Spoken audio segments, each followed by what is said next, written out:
Beautiful Portugal, a land where time strolls instead of sprints, where church bells gossip with the ocean, and every street corner hums with stories older than your grandparents' grandparents. Here, faith is stitched into the sky. Sunlight drips like honey over tiled facades, and saudade lingers in the air, that sweet, aching ghost the Portuguese have learned to love. The food? A prayer disguised as a meal. The landscapes? Sketches God never bothered to erase. And yes, the birthplace of Cristiano Ronaldo's left leg, and with equal reverence his right. But beneath the beauty, beneath the pastel charm and Atlantic hush, there runs a shadow. A whisper carried from village to village, woven into the walls of old stone houses, ignored by some, denied by others, and feared by all who knew its name. A secret so heavy, so jagged, it cracked the country straight down the middle. This is the story of that secret, and the home where it all began, Casa Pia.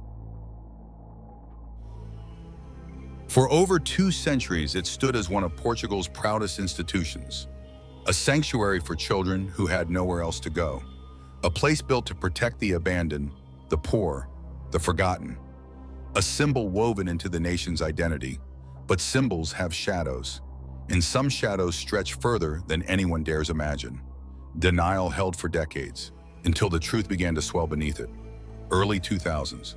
Lisbon stepped into a new millennium full of confidence, ambition, and modern promise. But beneath the bright surface, old wounds began to stir.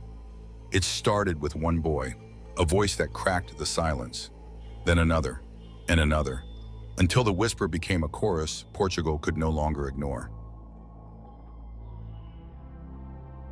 The accusations cracked the silence, but the investigation shattered it.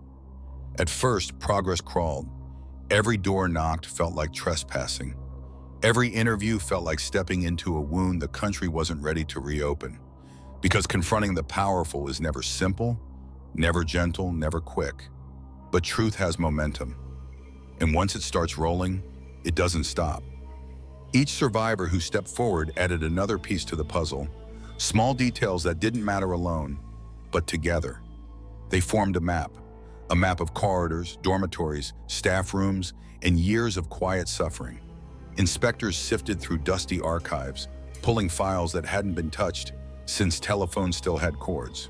They found complaints tucked away like forgotten letters, transfers that raised more questions than answers, and patterns that stretched across decades. Children had been moved from building to building with explanations so thin they barely held their own weight. And staff who once remembered everything suddenly found their memories foggy, incomplete, or conveniently selective. The investigation widened. Classrooms were re-examined, dormitories revisited. Old colleagues were tracked down in retirement homes, tiny towns, and distant new lives they built far away from Casa Pia's shadow. And through every interview, every contradiction, every new crack in the facade, one question roared louder than the rest. How many people knew and chose silence? And perhaps even more painful, how many tried to speak but were never heard? By 2004, the case had grown beyond Casa Pia, beyond Lisbon, beyond anything Portugal had witnessed in its modern era. And the scale, once whispered, finally came into focus. Investigators estimated that well over 100 children were targeted across 3 decades. Boys and girls whose childhoods stretched from the late 1970s through the early 2000s. Different ages, different dormitories, different years. But the same institution, the same silence, the same wound. The country didn't just follow the story, it was consumed by it. Newspapers evaporated from stands before sunrise. Talk shows turned into national therapy sessions.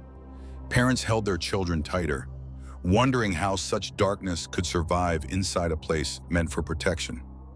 Outside the courthouse, crowds gathered daily, not just in anger, but in disbelief. The kind that keeps you awake at 2 a.m., trying to reconcile the country you love with the truth you never wanted to know. Inside the courtroom, the air was heavy with tension. Old wood, old history, and testimonies too painful to carry. And the accused, 6 men in total, came from places of influence and trust.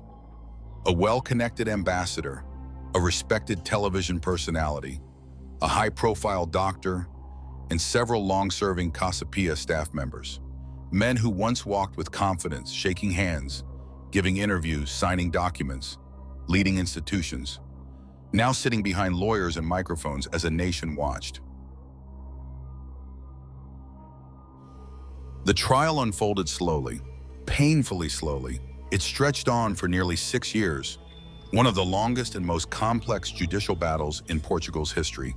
Victims stepped forward, carrying memories they had spent decades trying to bury. Some spoke through trembling voices. Some paused, breath caught between past and present. Some stared only at the floor, unable to face the men who had shattered their trust. But they spoke, for themselves, for the friends who could not, for the children they once were. The accused responded with denial. Some spun conspiracies, some claimed confusion. Others hid behind silence so cold it felt like another form of violence.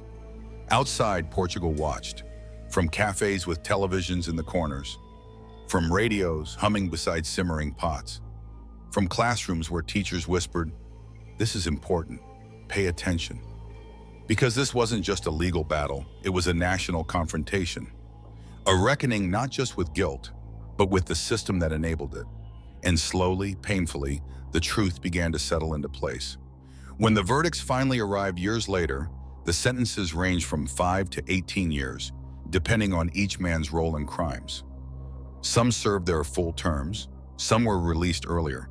All lost the reputations they once polished like armor. But even with guilty verdicts handed down, Portugal understood something heavy. Justice in a courtroom could never equal what those children lost, because what was taken from them was not just time, but innocence. The simple belief that the world was safe, that adults were protectors, that goodness was the default shape of humanity. All of it ripped away before they ever had a chance to grow into it. The men on trial stole far more than moments or memories. They stole foundations, trust, safety, the quiet certainty that childhood should never have teeth. But here is the truth the verdicts could not erase. Those children are not victims frozen in time. They are survivors, fighters, people who rebuilt themselves from the very edges of their own breaking. Portugal had faced its shadow. The truth had been dragged into the light. The reckoning had come, and the country would never again pretend that silence was protection.